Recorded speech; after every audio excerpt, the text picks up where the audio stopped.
Hey, what's up everybody, it's just Charles. I want to welcome you guys to another episode of the Dreamerspro Show, where we cover everything from sports, hot topics, classic debates, entertainment, where we give you guys a fresh perspective on things and how we see them. I think all of us can safely agree that this season has been a total disappointment for the Los Angeles Lakers. Going into the season, this team had very high expectations, right? A lot of people felt as if that this team could end up being one of the best teams in the NBA, even irrespective of the fact that they had Russell Westbrook. Yes, Russell Westbrook was there, but it didn't stop some people like Jalen Rose, who felt very strongly in this team's ability to perform at a high level. So there was a lot of enthusiasm surrounding this team, and also due to the fact that they had three top 75 players on their roster.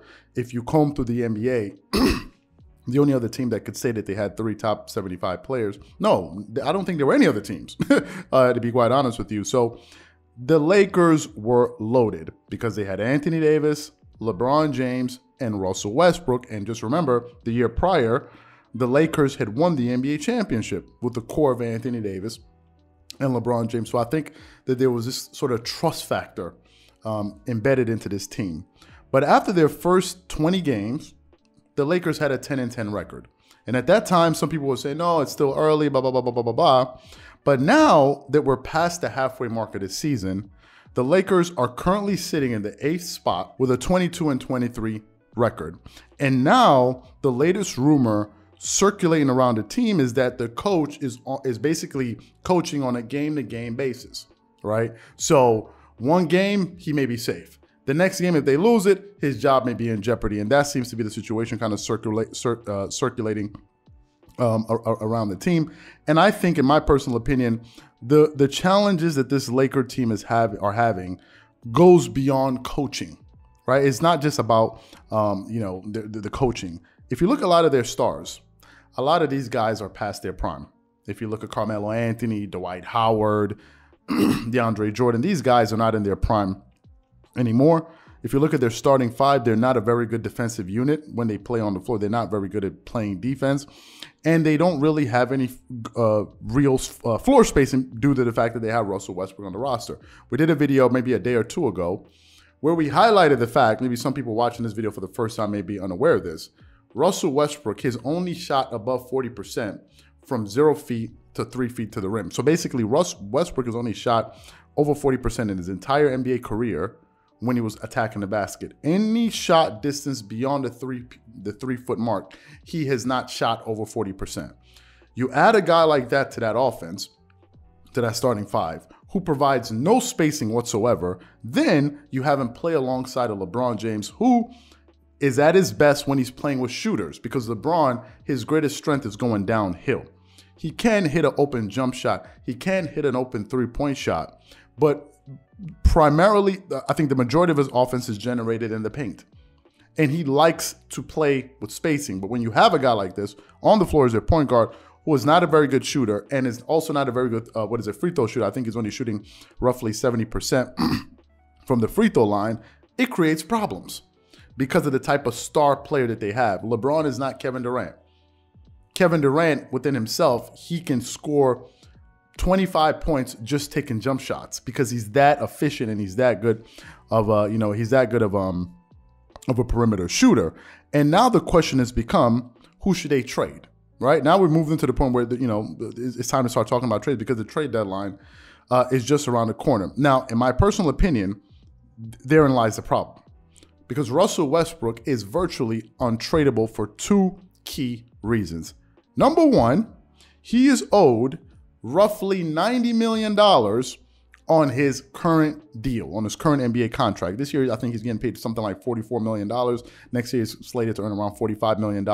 So basically, over the next 2 years, this guy is slated to make about $90 million, right? And what team in their right mind would want to take on a contract like that from a star that is 33 years old, that is aging, and we can clearly start to see chinks or cracks in his armor, right? So that's the first problem. And the second problem is, not apart from his contract, is how many players would they need just to move him?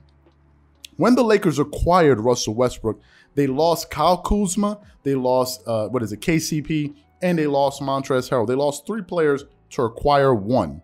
So what team are they going to find out there they can give him potentially 3 pieces to get, to trade for a Russell Westbrook. I think it's going to be very, very, very, very hard for this team to be able to pull off a trade in the trade deadline, to be quite honest with you.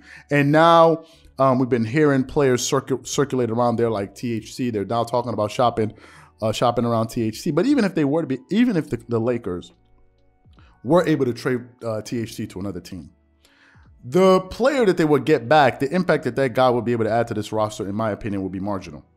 You're not going to trade THT and get back a difference maker, to be quite honest with you.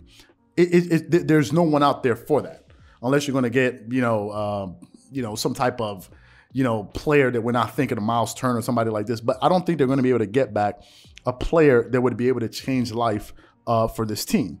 So for me, I think even if they're able to trade THT, the core issues would still remain the same.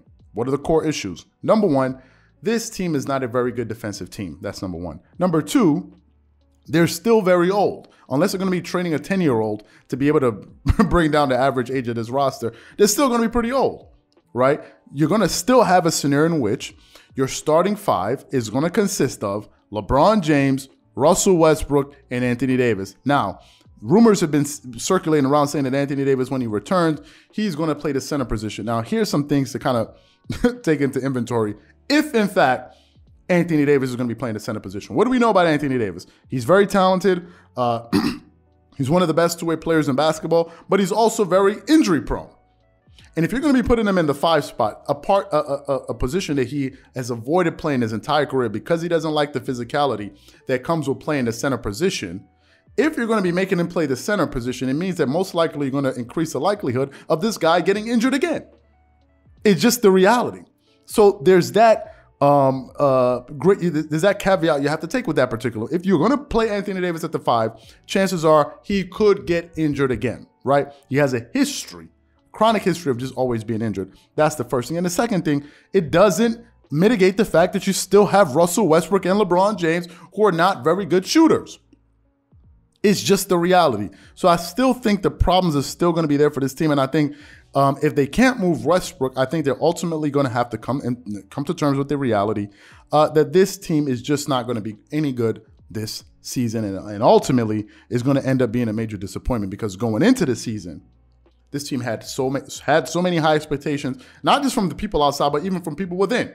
Right? People like LeBron James felt as if, oh, you guys are overlooking us, keep doubting us, we'll prove you guys wrong. Well, it seems as if the people that had the doubt are going to end up being correct about this team, because I just don't see how the Lakers are going to be able to really remedy this situation. If they're going to trade Russell Westbrook, it's going to take a miracle.